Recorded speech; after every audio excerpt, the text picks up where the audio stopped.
नमस्कार, मैं हूं रत्ना और आप देख रहे हैं सी न्यूज़ भारत। आए रुक करते हैं न्यूज़ बुलेटिन की और बात होगी अहमदाबाद की, जहां वटवा इलाके में हुए एक मर्डर केस की जांच के दौरान बड़ा खुलासा हुआ है।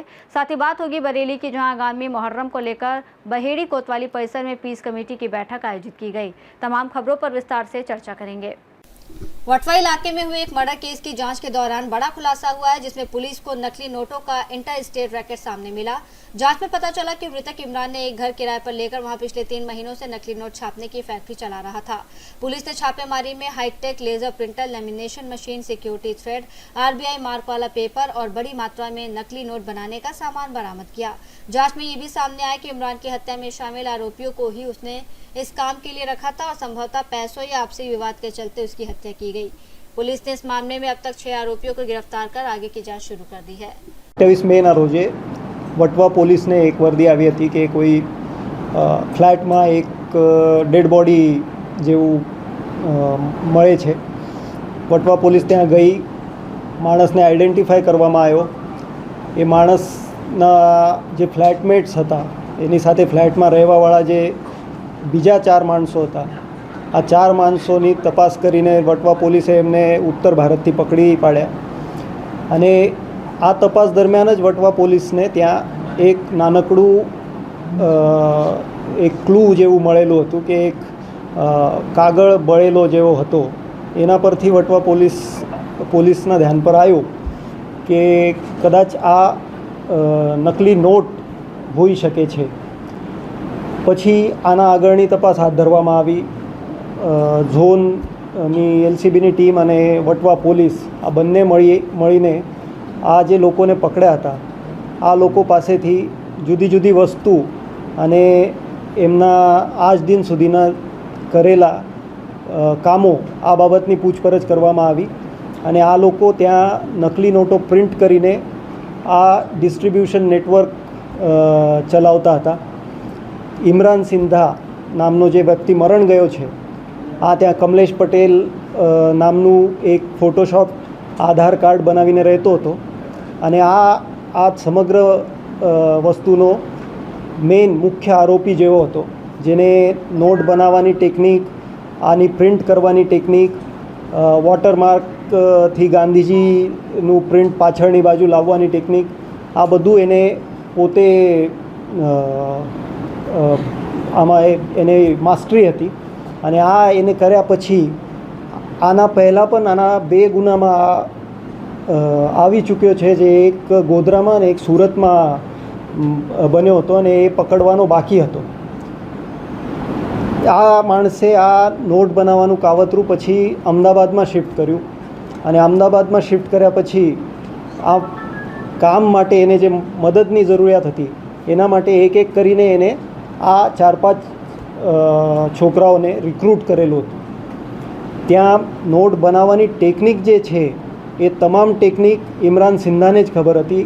એ ટેકનિકથી નોટ એ બનાવવાનો અને બીજા જે એક્સ્ટ્રાના કામો છે, જેમ કે પેપર વ્યવસ્થિત લગાવવું, પ્રિન્ટ કાઢવું, પ્રિન્ટ કાઢ્યા પછી નોટનું કટિંગ વગેરે કરવું, ત્યાં રૂમમાં સાફ સફાઈ, જમણવાર વગેરે આ બધું કરવા માટે આ છોકરાઓનો ઉપયોગ આ કરતો હતો। અને આનો તપાસ આગળ વધતા આ લોકો જ્યારે અહીંથી નીકળ્યા હતા ત્યારે નકલી ચલની નોટો પોતાની સાથે લઈને ગયેલા, થોડા ઇક્વિપમેન્ટ્સ પણ પ્રિન્ટર જેવા કે લેપટોપ જેવા આ પોતાની સાથે લઈને નીકળેલા। આ પણ પોલીસે ત્યાં જઈને સ્થળ પંચનામા કરીને બધું રિકવર કર્યું છે અને એક સફળતાપૂર્વક કામગીરી કરી છે, જેમાં 30 લાખની નોટો જે છપાઈ હતી એમાંથી 28,94,000 જેવી રિકવર થઈ ચૂકી છે। અને એના પહેલાં પણ એમને 30 લાખ છાપી હતી એમ એમનું કહેવું છે। એ તપાસ આગળ અમે વધારીએ છીએ અને એનું ડિસ્ટ્રીબ્યુશન કરવા માટે એક માણસ તરફ એક નોટો ગઈ હોવાનું પોલીસને જાણવા મળેલ છે અને ત્યાં એ માણસને પણ પોલીસે અરેસ્ટ કર્યું છે બનાસકાંઠાથી। અને એના પહેલાં પણ આ લોકોએ કંઈક આ રીતનું કર્યું હશે તો એની પણ તપાસ શોધખોળ અમે કરીશું અને બીજી કોઈ ચલની નોટો કે બીજી કોઈ રીતે આ લોકોએ આપણા દેશની અર્થવ્યવસ્થા સાથે કંઈ ચેડા કર્યા હશે તો એ પણ અમે બહાર કાઢીશું।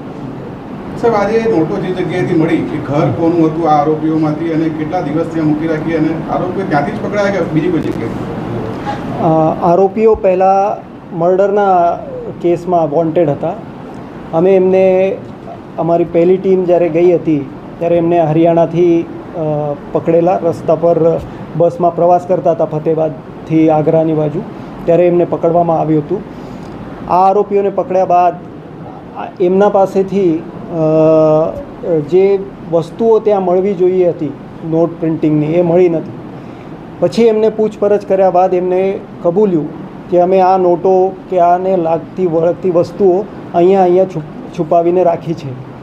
પછી બીજી ટીમ્સ ત્યાં મોકલવામાં આવી. ઇક્વિપમેન્ટ જે છે એમાંથી એક પ્રિન્ટર જે હતું એ મોટું હતું, એ સાથે લઈ જઈ શક્યા ન હતા. એ કુરિયર તરીકે એક આપણી ટ્રાવેલ્સમાં મોકલવામાં આવેલું. ત્યાં જયપુરમાં એ ટ્રાવેલ્સમાં તે પહોંચાડવામાં આવ્યું. પછી ત્યાંથી એ પિકઅપ કરવા આવ્યા નથી, એ પણ પાછા આવ્યો છે. એ પાછા આવ્યા પછી આ પણ ટ્રાવેલ્સવાળા પાસેથી આ રિકવર કર્યું છે. બીજા જે 2-3 પ્રિન્ટર અને પ્રિન્ટર જેવી વસ્તુઓ એમની પાસે હતી એ ઉત્તર ભારતમાં એમના ફઈ વિરેન્દ્ર કરીને જે એ હતો વીરુ આરોપી આપણો, એમના ફઈના ઘરેથી મળી આવ્યા છે. અને કાયદાના સાથે સંઘર્ષમાં આવેલા કિશોર જે છે એનું ઘર આગ્રા નજીક છે, ત્યાંથી આપણને ચલની નોટો થોડી મળી છે. અને બાકી કાગળ વાગળ જે કંઈ મળ્યું છે, ઇક્વિપમેન્ટ મળ્યું છે, એ વીરુના ફઈના ઘરેથી આપણને મળ્યું છે. અત્યાર સુધીમાં કેટલી ચલણી નોટો બનાવી દીધી બનાવટી, અને એ ચલણી નોટો બજારમાં ક્યાં ક્યાં સપ્લાય કરી છે, અને કેટલા ટકા કમિશન લઈને એ લોકો સપ્લાય કરતા હતા, એવું કોઈ જાણવા આવ્યું છે અત્યાર સુધીના ઝડપાયેલા આરોપીની પૂછપરછ? હા, અત્યાર સુધી એ લોકોએ 60 લાખનું કબૂલ્યું છે. 60 લાખ જેવી એમને બનાવી હતી. 30 લાખની આજુબાજુની તો આપણને મળી ગઈ છે. 30 લાખ એમને જેમને આપી હતી એ માણસને પણ આપણ પકડી લાયા છીએ. એને આગળ કોને આપી છે આ તપાસ ચાલે છે, એ પણ આપણ વહેલી તકે પૂરું કરી દઈશું. અને આનાથી પહેલાં 60 લાખ પ્રિન્ટ કરવાના પહેલાં પણ કંઈ પ્રિન્ટ થયું છે કે કેમ, આ તપાસ હજી ચાલે છે. ધીમે ધીમે જે રીતે અમને ક્લુ મળતા જશે, લિંક મળતા જશે, તે રીતે અમે આગળ વધતા જઈશું. કમિશનનો આપનો પ્રશ્ન બાકી રહી ગયો છે. કમિશન એવું ફિક્સ ખબર પડતી નથી, કેમ કે આ લેવડ દેવડ જે છે આ મોટા ભાગે ઇમરાન જાતે જ કરતો હતો. 1-2 વખત એમની સાથે બીજા આરોપીઓ સાથે હતા, એટલે આપણને ક્લુ મળી શક્યો કે એ ક્યાં સુધી ગયા હશે. પછી એના પરથી જ આપણને બીજા જે નેક્સ્ટ લિંકો છે આરોપીઓની એ પકડી શક્યા છીએ. કદાચ એમને આમ કમિશન જેવું નહીં, પણ નાનું મોટું હા, કે ભાઈ અત્યારે 10 લાખની આપી છે નોટો, તો આ 1.5 લાખ રૂપિયા લઈ જા કે 1 લાખ રૂપિયા લઈ જા, પછી જોઈશું. આ રીતનું એમનું ચાલતું હતું. એના પરથી એમની રકઝક પણ ચાલતી હતી સામેવાળા સાથે. આ બધા ક્લુ અમે એક સાથે જ્યારે મેળવીને આગળની તપાસ ક્લિયર થશે ત્યારે અમે અધિક પ્રકાશ એના પર નાખી શકીએ. હા, અત્યાર સુધી 60 લાખનું કબૂલે છે. અને આપણને 60 લાખ જેવી ક્લુ કે લિંક્સ પણ મળી છે. એના પહેલાં હજી કંઈ બન્યું હશે તો એ આપણો તપાસનો વિષય હજી ચાલે છે. અને હોઈ શકે છે, કેમ કે આ 2 વર્ષ પહેલાં પણ ગુનામાં પકડાઈ ચૂક્યો છે. બીજી જગ્યાએ પણ અમદાવાદમાં રહ્યો છે, તો ત્યાંનું પણ આપણે તપાસ કરીશું. ત્યાં પણ એમના કોઈ સાથે હતા કે એમની સાથે આ રીતની પ્રવૃત્તિ કરી છે કે કેમ, આ પણ બહાર કાઢીશું. સંપર્ક કેવી રીતે, મેરાજ કેવી રીતે આખા ગુનામાં આવ્યો? કારણ કે મેરાજના સ્થાનિક લેવલે પણ બીજા ગુના છે, એ કેવી રીતે આવ્યો? મેરાજ સાથે એમના સંપર્કનું એક્ઝેક્ટ લિંક હજી ક્લિયર નથી, પણ એ અને આગળ જેમને આપવાના હતા એવા જે 2-3 લોકો છે એ એકબીજાને ઓળખતા હતા પહેલાંથી, અને એ લોકો એકબીજા સાથે સંકળાયેલા હતા લાંબા સમયથી. આ રીતનું અત્યારે આપણને મળે છે. હા, અત્યાર સુધી આ કહેવામાં આવે છે કે પહેલાંની 30 લાખ જે પ્રિન્ટ થઈ હતી એ મેરાજ પાસે આપવામાં આવી અને મેરાજે એ બહાર ડિસ્ટ્રીબ્यूट કરી છે. अहमदाबाद से सीनियर संवाददाता योगेश गोस्वामी की रिपोर्ट. बालौदा बाजार में विश्व साइकिल दिवस के अवसर पर फिट इंडिया मूवमेंट के तहत एक भव्य साइकिल रैली का आयोजन किया गया। कार्यक्रम की शुरुआत योग भवन से हुई, जहां वरिष्ठ अतिथियों ने हरी झंडी दिखाकर रैली को रवाना किया। रैली योग भवन से ज्ञान गंगा स्कूल मार्ग होते हुए पुनः योग भवन में संपन्न हुई। इसमें युवाओं ने उत्साहपूर्वक भाग लेकर फिटनेस, पर्यावरण संरक्षण और स्वास्थ्य जागरूकता का संदेश दिया। इसके बाद जिला स्तरीय ग्रीष्मकालीन प्रशिक्षण शिविर के समापन अवसर पर बच्चों ने मलखंब सहित विभिन्न विधाओं में शानदार प्रदर्शन किया, जिसे दर्शकों ने खूब सराहा। सभी प्रतिभागियों को प्रमाण पत्र और पुरस्कार देकर सम्मानित किया गया और अंत में जल संरक्षण की शपथ भी दिलाई गई। बालौदा बाजार से सीनियर संवाददाता बलदाऊ सिंह ठाकुर की रिपोर्ट। आगामी मुहर्रम को लेकर बरेली के बहेड़ी कोतवाली परिसर में पीस कमेटी की बैठक आयोजित की गई, जिसकी अध्यक्षता कोतवाली प्रभारी निरीक्षक दिनेश कुमार शर्मा ने की। बैठक में क्षेत्र के चौकी प्रभारी, ताजिएदार, ग्राम प्रधान और संभ्रांत लोग मौजूद रहे। इस दौरान अधिकारियों ने निर्देश दिए कि ताजियों की ऊंचाई 12 फीट से अधिक ना हो, जुलूस केवल निर्धारित रूट से ही निकाले जाएं और किसी भी नई परंपरा की शुरुआत न की जाए। साथ ही परंपरागत मार्गों में आने वाली समस्याओं को चिन्हित कर उनके समाधान का आश्वासन भी दिया गया, ताकि त्योहार शांतिपूर्ण और सौहार्दपूर्ण माहौल में संपन्न हो सके। स्पष्ट निर्देश है कि जमीन से 12 फीट मतलब चाहे तुम अपना उस पे ले जाओ तो भी ऊंचाई 12 फीट तक ही रहेगी, कंधे पे ले जाओ तो भी 12 फीट तक ही रहेगा। ये नहीं कि ताजिया 12 फीट का, जमीन से ऊंचाई 12 फीट होनी चाहिए। एकदम स्पष्ट निर्देश है ये। आप बताओ क्या समस्या, कहाँ की कोई समस्या कितना हाथ करके बताओ, कहाँ पेड़ की समस्या है, कहाँ तार की समस्या है, कहाँ जगह की समस्या, ये बताओ। बरेली से सीनियर संवाददाता अब्दुल वाजिद की रिपोर्ट। साठी थाना क्षेत्र के पांडे टोला में शनिवार रात करीब 2:30 पर हुई ताबड़तोड़ फायरिंग से पूरे इलाके में दहशत फैल गई। प्रत्यक्षदर्शियों के अनुसार बाइक सवार 3 हथियारबंद युवकों ने गांव में पहुंचकर करीब 6 राउंड गोलियां चलाईं और मौके से फरार हो गए, जिससे ग्रामीणों में अफरा तफरी मच गई। सूचना पर पुलिस, डीएसपी और एफएसएल टीम मौके पर पहुंची और घटनास्थल से 5 खोखे बरामद किए। प्रारंभिक जाँच में मामला पुराने वैवाहिक विवाद से जुड़ा बताया जा रहा है। हालांकि पुलिस ने अभी किसी पक्ष की पुष्टि नहीं की है। अधिकारियों के अनुसार जाँच जारी और साक्ष्यों के आधार पर आगे की कार्रवाई की जाएगी। लगभग 2:30 बजे करीब में आपके दरवाजे पे गोली चला, आपके घर पे क्या मामला पूरा, उसको जानकारी दे। देखिए, शनिवार की रात में जो गोली चला है वो हमारा वैवाहिक मामला था, अभी एक ज़्यादा बढ़ गया है। 19 फरवरी के साथ में 19 फरवरी में हमारा शादी हुआ था नरकटियागंज हरदिया चौक हरिंदर तिवारी की बेटी के साथ में। उसके बाद में लड़की का थोड़ा सा रहन सहन सही नहीं था। फिर बाद में हम लोग का कुछ था नहीं, हर बात पे गुंडा बुला लेना, धमकी दे देना, इस तरीके से सब था। शादी के बाद से? हाँ, शादी की तुरंत ही बाद में। उसके बाद वो हमारे दरवाजे पे करीबन 40 आदमी के आसपास में वो गुंडा भी बुलवा ली थी हमें मारने के लिए। ये सब चीज़ को भी हम लोगों ने अपनी इज्जत समझकर, अपनी बात समझकर कि इस चीज़ को। शादी के कितने दिन के बाद गुंडा बुलाई थी? करीबन 15 से 20 दिन बहुत हो गया। अच्छा, नए आते ही गुंडा को बुलाना शुरू? आते ही अपना मतलब ये पूरा रंग दिखाना शुरू कर दे और धमकी भी देते थे, बहुत बड़ी धमकी भी देती। कुछ अब मुझे लगा कि ये हमें फंसा देंगे, तो इसके तौर पे मुझे अपने बचाव के लिए थोड़ा सा एविडेंस बनाना शुरू किए। तो थोड़ा बहुत एविडेंस है जिससे लग रहा है कि मुझे कि ये झूठी केस से मुझे निवारण मिल सकता है। और उसके बाद में मैंने बेल के लिए पिटीशन डाला था, कल मीडिएशन था। तो मीडिएशन में हम लोग में आपस में जो कल उसका बात अलग रखा गया, मेरा बात अलग रखा गया। आपस में आमने सामने बात हुआ नहीं, लेकिन बाहर निकले तो हम लोग आपस में, हमारे साथ 1-2 आदमी गए थे, पूछे कि क्या कहानी है। हम बोले कि पत्नी क्या, हम बोले कि पत्नी थी, है नहीं, क्योंकि इस कंडीशन में जब हमको हनीमून के लिए जाना चाहिए तो हम कोर्ट कचहरी घूम रहे हैं, तो इस कंडीशन में वो पॉसिबल नहीं है। मैंने मना किया। उसके बाद उपरांत वो सब आमने सामने ही था। कहाँ पे आपने मना किया था? वो कोर्ट से बाहर निकलने के बाद में। किन से बोला गया था?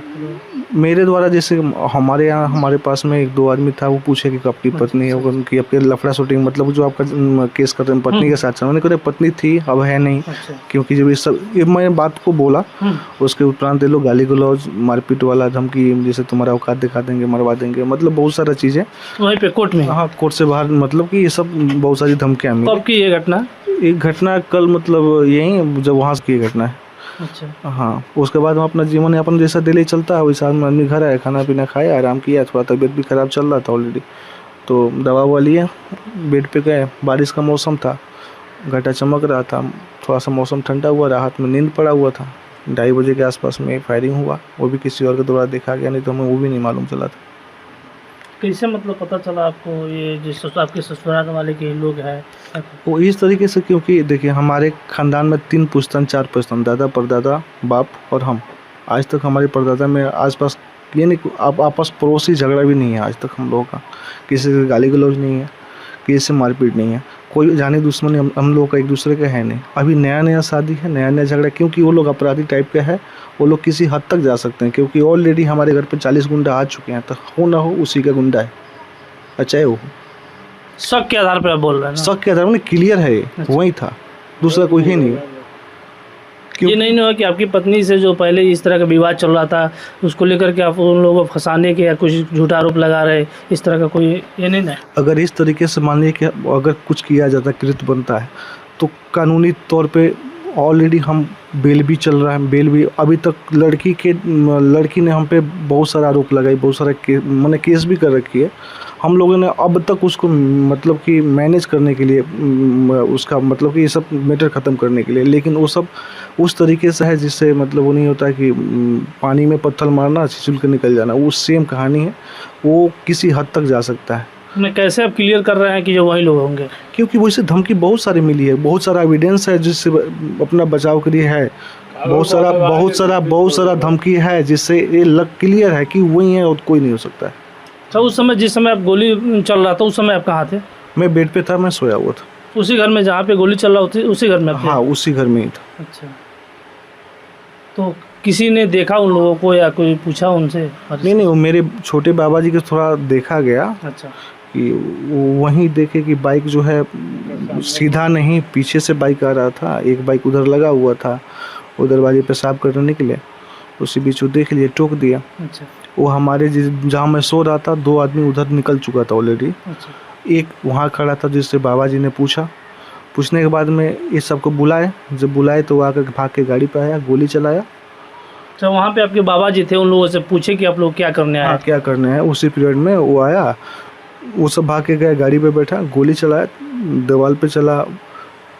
अब उधर उसको मारने के लिए बाबा तो बोल रहे हैं कि गोली चला, लेकिन हम तो हदस गए थे, पीछे वापस घूम के देखे ही नहीं, संभव तो हो सकता है उन पे भी चला, दीवार पे भी चला, लेकिन 3 गोलियां दीवार पे लगा है, 5 गोली बरामद हुआ। प्रशासन 5 गोली बरामद की है। जी। प्रशासन आपके दरवाजे पे कब आई? अब जैसे ये घटना हुआ तुरंत मैंने पुलिस को इन्फॉर्म किया, प्रशासन हमारे दरवाजे पे आई।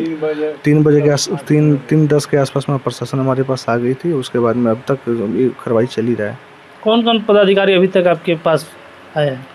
थाना प्रभारी आ चुके हैं, डीएसपी आ चुके हैं, जो बेतिया का अपना जो टीम है इंक्वायरी वाला वो भी आ चुके हैं। एफएसएल टीम जो खोखा हुई लेके क्या अधिकारी के द्वारा क्या बोला गया?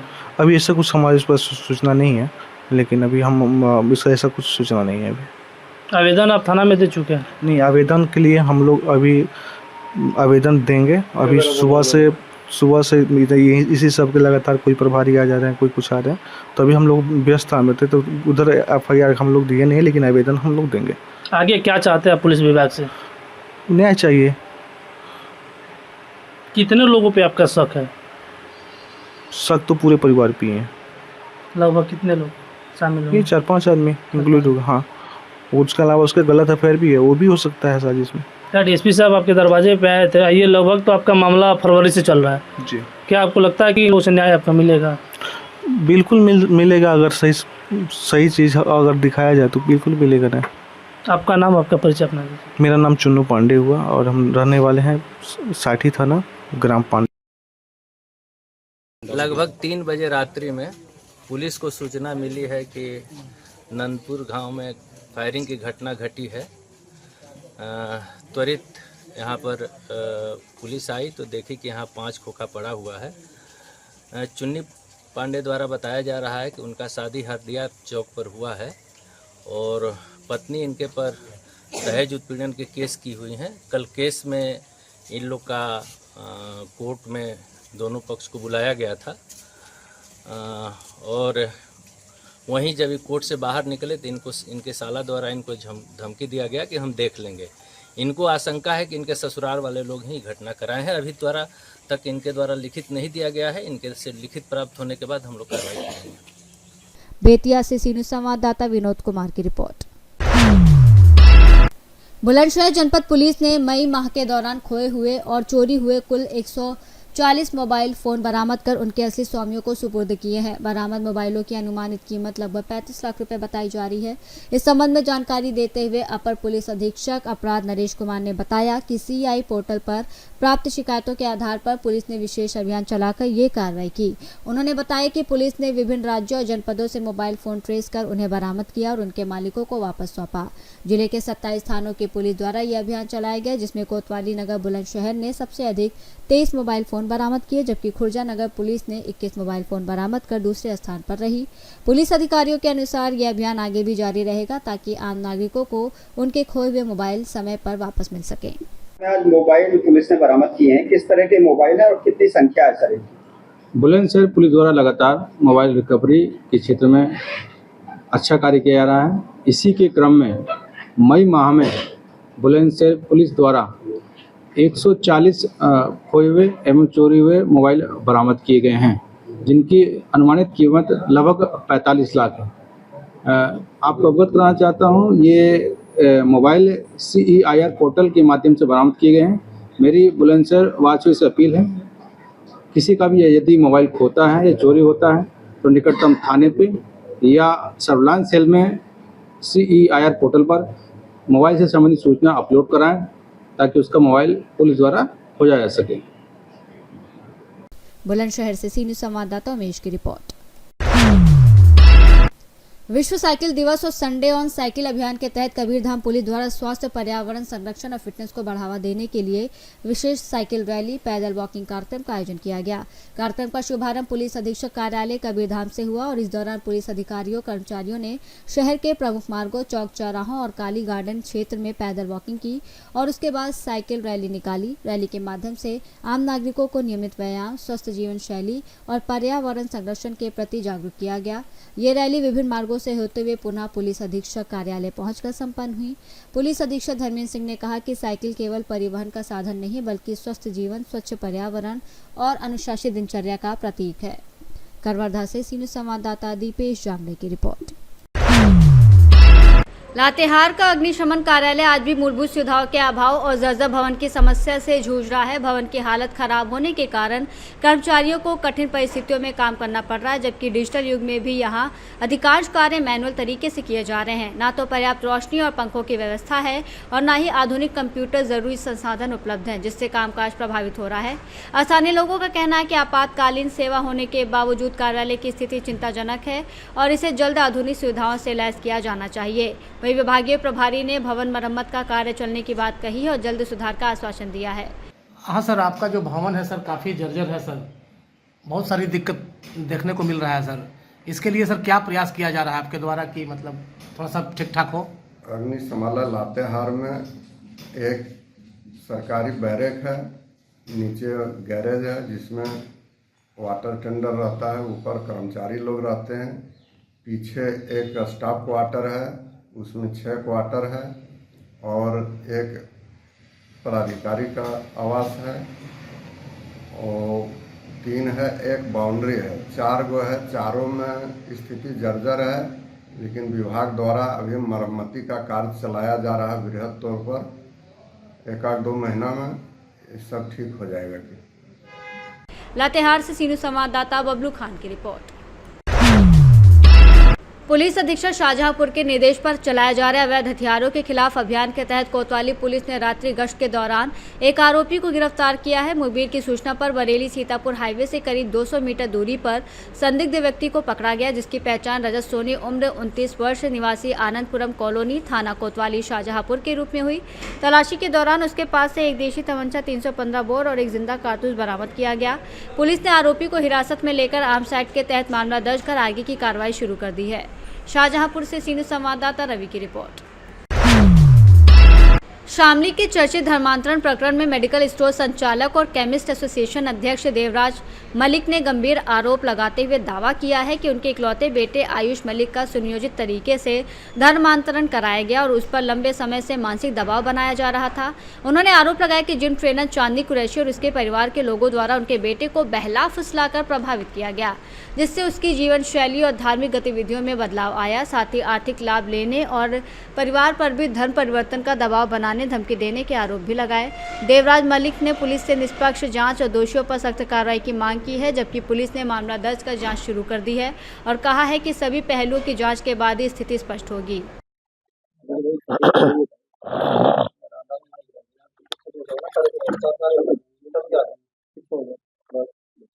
धर्मांतरण का मामला सामने आया, 2 गिरफ्तारी, क्या पूरा? एक आपको मालूम है कि काफी चर्चित इस समय जनपद शामली का केस बना हुआ है। इसमें एक यहाँ के बेला ऑफ फैमिली है नगर की, मिस्टर देवराज मलिक की, जो घर से बहुत ही संपन्न है और स्थानीय शामली जनपद के ये दवा व्यवसायी संघ के अध्यक्ष भी हैं। इनके पास तो बहुत बड़े शोरूम है, भारत मेडिकल स्टोर के नाम से और भारत मेडिकोज के नाम से। इनके कुल 4 बच्चे हैं, इनमें 3 बेटियां हैं, जो बड़ी है उनकी शादी हो गई है और एक बेटा आयुष नाम का है, वो लगभग 30 साल का है। ये दोनों शोरूम में चलाते हैं और इनका बेटा भी एक पे मेडिकोज पर बैठता है। ये अभी आपको मालूम है कि 3 दिन पहले यहाँ पे एक वीडियो वायरल हुआ था, जिसमें आरोप लगाया गया था कि इनका बेटा किसी के प्रलोभन में या जबरदस्ती कन्वर्ट हो गया है, इस्लाम धर्म स्वीकार कर लिया है उसने, और ये सभी लोग उसके चक्कर में कन्वर्ट हुए जा रहे हैं। इसके पीछे इनकी पूरी प्रॉपर्टी है। तो आप जानते हैं कि एक बहुत ही वेल ऑफ फैमिली यहाँ जनपद शामली की है और ये लोग अच्छे खेतीहर भी हैं, इनके पास बहुत बड़ी प्रॉपर्टी भी है, दोनों दुकानों के अलावा भी, और वेल रिनोन्ड फैमिली इनकी है। वो इनसे उसके आधार पे हम लोगों ने डिटेल जांच कराई इसमें लाइव से हमारी और गोपनीय रूप से। तो जानकारी ये हुई कि देवराज मलिक का एक ही बेटा है आयुष, और यहाँ की हमारे जनपद शामली की काजीवाड़ा की एक कुरैशी की बेटी है, जिनका नाम इस्लाम कुरैशी, जो फलों का व्यापार करते हैं, लगा के ठेला वगैरह ठेलिया पे जूस वगैरह बेचते हैं। उनकी बेटी, उनकी कई बेटियां हैं, उसमें एक चांदनी नाम की उनकी बेटी है, काफी वो वयस्क है, और उसके माध्यम से इसको फंसाया गया इसमें, और तथाकथित उसका दिल्ली में कहीं मस्जिद में निकाह कराई गई और अब वो पूर्णतः लगभग कन्वर्ट सा हो गया है। तो उससे बातचीत हम लोगों की लड़के की हुई, लेकिन माँ बाप कहना यह कि साहब चूंकि मेरी प्रॉपर्टी बहुत बड़ी है, तो ये जो इस्लाम नाम का आदमी है, इसके रिश्तेदार या ये सब लोग दंगाई रहे पहले उस दंगों में, 13-14 के दंगों में, तो इन लोगों ने इसको फंसा लिया हमारे बेटे को, इनकी निगाह हमारी प्रॉपर्टी पर है और अब मुझसे नहीं रहा जा रहा है, मुझे मुकदमा लिखिए इसमें कार्रवाई विधिक कराइए। हमने कल उनसे तहरीर प्राप्त किया और थाना कोतवाली शामली मुकदमा दर्ज कर लिया गया इसमें, और तत्काल उनके ही बयानों के आधार पर जो इसमें इंक्वायरी जांच हुई, तो जानकारी ये हुई कि यह लड़की चूंकि एक रेपिस्ट थी और ये लड़का यहाँ सिल्वर बेल से पास आउट है 12th क्लास तक, और फिर बाद में इसने वेंकटेश यूनिवर्सिटी अमरोहा से इसने बी फार्मा कर रखा था, उसी के आधार पे अपनी ये बहुत बड़ी शोरूम चला रहा था।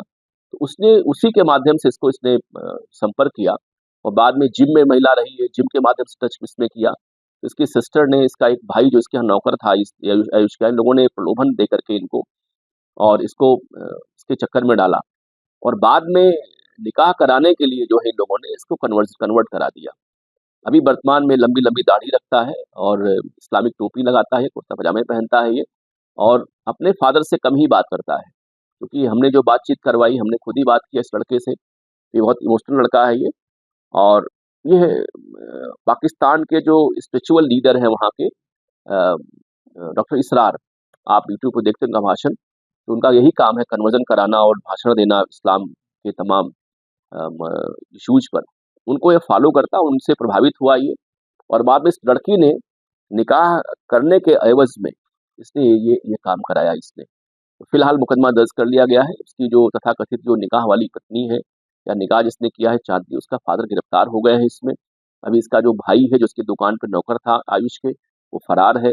इसकी एक सिस्टर सुमैला है जो मेरठ में इसकी शादी हुई है, और भी तमाम जो इसमें धार्मिक गुरु इसमें इन्वॉल्व हैं, जिन्होंने इस ढंग की घटना करने का प्रयास किया है संपत्ति को देखते हुए, उन पे हम लोग बहुत ही कठोर कार्रवाई इसमें करेंगे। सर, एक चीज ये निकल के आई थी कि पहले प्रेम प्रसंग का वीडियो बनाया गया, ब्लैकमेल किया गया, फिर इसका धर्म परिवर्तन कराया गया। ये बहुत सारी इसमें चीजें हैं। इसमें मैंने बताया आपको, इसकी पहली मुलाकात बहुत पहले हुई थी जब ये कहीं इसके फ्रैक्चर थी, और लड़की जो थी ये फिजियोथेरेपिस्ट थी, फिजियो वाला काम करती थी ये।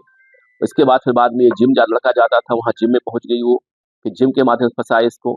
और इसकी दुकान पे लड़के जो काम कर रहे थे उसमें इसका एक भाई था, वो हेड ही था इनकी दुकान का, शोरूम का इसके आयुष के। उसने इसको प्रलोभन दिया और फिर बाद में ये बात खुलती नहीं, जब देवराज जी को लगा कि हमारी प्रॉपर्टी पूरी अब चली जाएगी, क्योंकि सारा वारिश हमारा बेटा ही यही है, यही मालिक है, इसके नाम पूरी है ये, तब उन्होंने इस बात को उठाया। और यहाँ के जो धार्मिक गुरु कई लोग हैं, उन लोगों ने इस बात को शिकायत किया। फिर हम लोगों ने उनसे बातचीत की, उन लोगों ने फिर ये कहा कि साहब बिल्कुल यही बात है, जो हमारी बड़ी बहुत सारी प्रॉपर्टी हमारी है, उस लड़के की, उसके पिता की निगाह हमारी इसी प्रॉपर्टी पर है, इन लोगों ने इसे कन्वर्ट करा लिया और ये भी हमारी प्रॉपर्टी को छीनना हमसे चाहते हैं। तभी मुकदमा इसमें दर्ज हुआ, इसमें विधिक कार्रवाई हम लोग करा रहे हैं। इसमें जितने भी लोग हैं, वो चाहे दिल्ली किसी मस्जिद के हों, चाहे वो मुंबई के हों, चाहे वो शामली के हों, मुजफ्फरनगर, सबको हम लोग जेल भिजवाएंगे और इसमें और विधिक कार्रवाई इसमें हम लोग कराएंगे। शामली से सी न्यूज़ संवाददाता अविनाश शर्मा की रिपोर्ट। उज्जैन जिले की इंगोरिया पुलिस ने साइबर ठगी के मामले में बड़ी सफलता हासिल करते हुए गुजरात से एक आरोपी को गिरफ्तार किया है और उसके कब्जे से ठगी की पूरी राशि 1,95,058 रुपये भी बरामद कर ली है। मामला ग्राम कड़ाई निवासी प्रेम सिंह ठाकुर की शिकायत पर दर्ज हुआ था, जिसमें उनके बैंक खाते से ऑनलाइन धोखाधड़ी कर राशि निकाले जाने की बात सामने आई थी। पुलिस अधीक्षक प्रदीप शर्मा, एएसपी आलोक शर्मा और एसडीओपी बड़नगर महेंद्र परमार के मार्गदर्शन में गठित टीम ने तकनीकी जाँच और साइबर सेल की मदद से आरोपी की लोकेशन ट्रेस कर गुजरात में दबिश दी, जहां से आरोपी राजेश भाई को गिरफ्तार किया गया। पूछताछ में उसने अपराध स्वीकार कर लिया है और पुलिस उससे अन्य साइबर मामलों को लेकर भी पूछताछ कर रही है। इस कार्रवाई में थाना प्रभारी निरीक्षक दीपेश व्यास, उप निरीक्षक राजेंद्र सिंह तोमर, सहायक उप निरीक्षक दिनेश नीनामा सहित पुलिस टीम के अन्य सदस्यों की सराहनीय भूमिका रही। मामले का खुलासा किया गया, क्या है पूरा मामला और किस प्रकार पुलिस को सफलता मिली?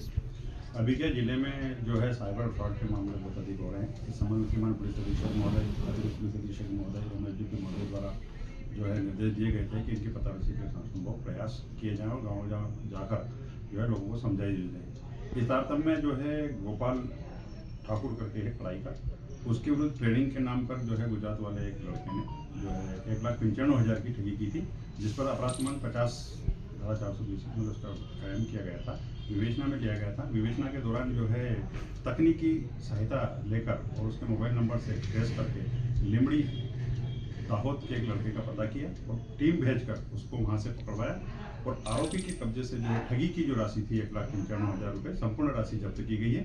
आरोपी को माननीय न्यायालय पेश किया जा रहा है। इंगोरिया उज्जैन से सी न्यूज़ संवाददाता विजय सोलंकी की रिपोर्ट। बुलेटिन में फिलहाल इतना ही। देश और दुनिया की तमाम बड़ी खबरों के लिए देखते रहिए सी न्यूज़ भारत।